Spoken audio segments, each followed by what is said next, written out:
ప్రభు అయిన యేసు క్రీస్తు నామములో మీకు శుభములు తెలియజేస్తున్నాను. సహోదరి సహోదరులారా, మత్తయి సువార్త 7వ అధ్యాయం 3వ వచనం నుంచి 5 వచనాల వరకు చదువుకుందాం. నీ కంటిలోనున్న దూలము నెంచక నీ సహోదరుని కంటిలోనున్న నలుసును చూచుటయేలా? నీ కంటిలో దూలముండగా నీవు నీ సహోదరుని చూచి నీ కంటిలోనున్న నలుసును తీసివేయనిమ్మని చెప్పనేలా? వేషధారి, మొదట నీ కంటిలోనున్న దూలమును తీసివేసుకునుము, అప్పుడు నీ సహోదరుని కంటిలోనున్న నలుసును తీసివేయుటకు నీకు తేటగా కనబడును. దేవుని బిడ్డలారా, ప్రభువైన యేసుక్రీస్తు ఈ మాటలు కొండమీది ప్రసంగములో చెప్పినట్టుగా మనం మత్తయి సువార్తలో చూస్తూ ఉన్నాం. నిజంగా ఈ మాటలు మనుషులను బ్రతికిస్తాయి. నిజమైన ఆహారము ఏదైనా ఉంది అనంటే అది క్రీస్తు నోట నుండి వచ్చినటువంటి మాటలే తప్ప మరొకటి కాదని మనం గ్రహించాలి. చూడండి, ఈ లోకంలో శాంతి సమాధానాలు సంతోషముగా ఉండాలి అనంటే, లోకస్తులందరూ కూడా నిమ్మళంగా బ్రతకాలి అనంటే ఒకరికి ఒకరు తీర్పు తీర్చుకోవడం ఉండకూడదు. ఇలా ఒకరికొకరు తీర్పు తీర్చుకుంటే సమాజం గలిబిలిగా ఉంటుంది. ప్రియ దేవుని బిడ్డలారా, కనుక దేవుడు ఈ సమాజాన్ని కుటుంబాలను బాగు చేయడం కోసమే మరి ఈ బోధలు చేసినట్టుగా మనం చూస్తూ ఉన్నాం. అన్నిటికంటే ముఖ్యం, మనిషి అంతరంగాన్ని ఆయన శుభ్రపరచడానికి ఇష్టపడుతూ ఉన్నాడు. అనేకమైనటువంటి మలినముతో నిండినటువంటి మానవ హృదయాన్ని, మనస్సును ప్రభువైన యేసుక్రీస్తు కడగడానికి మరి ఈ మాటలు చెబుతున్నట్టుగా మనం చూస్తూ ఉన్నాం. ఈ లోకంలో సాధారణంగా మనల్ని మనం పరీక్షించుకోము, కానీ మనం ఇతరులను పరీక్షిస్తూ ఉంటాం. మన తప్పులు మనకు తెలియదు. ఇతరుల తప్పులు ఎప్పుడు కూడా మనం చూస్తూ ఉంటాం, ఆలోచిస్తూ ఉంటాం, వాటిని గమనిస్తూ ఉంటాం. మనలో కఠినమైన విమర్శన దృష్టి ఉంటుంది కాబట్టే మనం ఇలా ప్రవర్తిస్తూ ఉంటాం. ప్రియమైనటువంటి దేవుని బిడ్డలారా, అలాంటి కఠినమైన దృష్టి మనలో ఉన్నంత వరకు ఇతరులకు మనం సహాయపడలేం. అంతేనా? ప్రతిదానికి తీర్పు తీరుస్తూనే ఉంటాం. మనలో ఉండే ఇలాంటి మనస్సే మన కంటిలో ఉండే దూలమని మనం గ్రహించాలి. కంటిలో ఉన్న దూలం ఏదో కాదు, ఇదే. ఇతరుల కంటే మనం న్యాయవంతులము అనే ధోరణి మరియు మన స్వనీతి మనల్ని ఎలాగూ తయారు చేస్తుందో తెలుసా? గుడ్డి డాక్టరు సరిగా కళ్ళు కనిపించని వారికి కళ్ళజోడు అమరుస్తున్నట్లు ఉంటుంది. ప్రియ దేవుని బిడ్డలారా, యేసు ప్రభు ఇలాంటి వారిని ఏమన్నారో తెలుసా? కపట భక్తులు అన్నాడు, కపట క్రైస్తవులు అంటాడు. ఎందుకంటే వీరు దోషులై ఉండి కూడా ఇతరులకు తీర్పు తీరుస్తూ ఉంటారు. వారిలో ఏ దోషము లేదు అన్నట్టుగా ప్రవర్తిస్తూ ఉంటారు.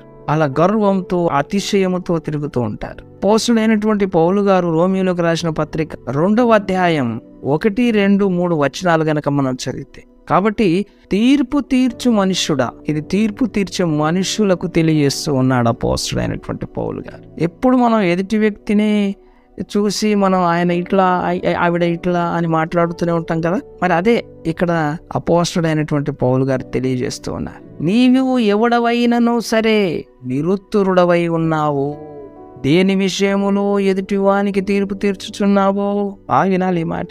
దాని విషయములో నీవే నేరస్తుడవని తీర్పు తీర్చుకొనుచున్నావు. ఏలయనగా తీర్పు తీర్చు నీవును అట్టి కార్యములనే చేయుచున్నావు కావా? ప్రశ్నిస్తున్నాడు ఇక్కడ అపోస్తుడైనటువంటి పౌలు గారు రోమా సంఘములో ఉన్నటువంటి వారికి.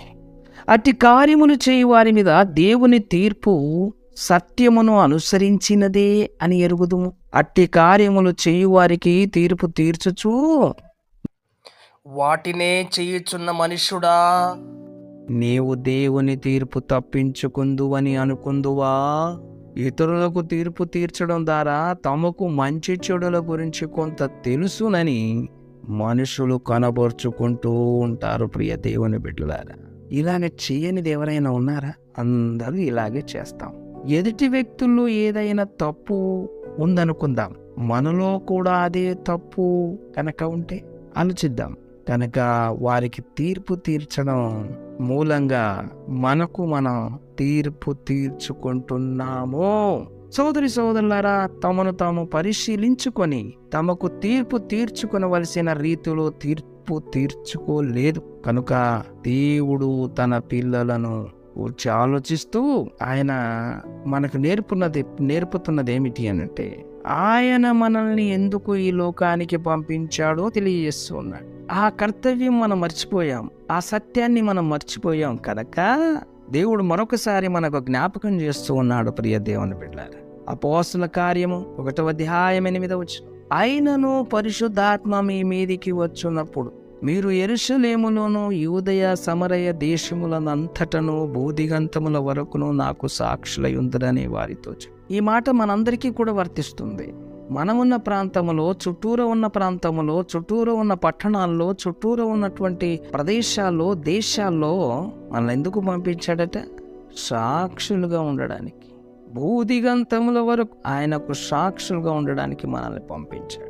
ఇక్కడ శక్తి నొందెదరు అంటే దేవుడిచ్చే శక్తి సామర్థ్యాలు. మొదట మనం ఇవి దేవుని నుండి పొందుకోవాలి. క్రైస్తవుడిగా ముందు ఇవి దేవుని నుండి మనం పొందుకోవాలి. అప్పుడే మనం దేవునికి సాక్షులుగా ఉంటాం. ప్రియ దేవుడు, ఇవి మానవాతీతమైనవి.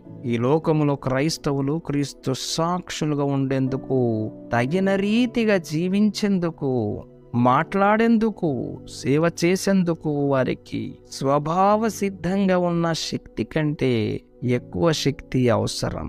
కొత్త జన్మ మూలంగా వారికి కలిగిన శక్తి కంటే కూడా ఎక్కువ ఆ పరిశుద్ధాత్మ శక్తి అవసరం. ప్రియ దేవుని బిడ్డలారా, ఈనాటికి కూడా ఇది నిజమే, ఇది సత్యం. క్రీస్తు శిష్యుడైన ప్రతివాడు, అనగా క్రైస్తవుడైన ప్రతివాడు ఇతరులను తనకంటే యోగ్యులుగా ఎంచాలి. మనం అలా చేస్తే వారిని నేరస్తులుగా తీర్పు తీర్చము. కానీ ఇంకొక మాట కూడా మనకు తెలియచేశాడు దేవుడు, మనం ఒకరినొకరు హెచ్చరించుకోవాలి. అనగా నా తప్పులు ఇతరులు చూసినప్పుడు వారు నన్ను హెచ్చరించాలి, నేను ఇతరులలో తప్పులు చూసినప్పుడు నేను హెచ్చరించాలి. ఒకరికొకరు హెచ్చరించుకోవాలి, సరిచేసుకోవాలి, వాక్యానుసారంగా జీవించాలి.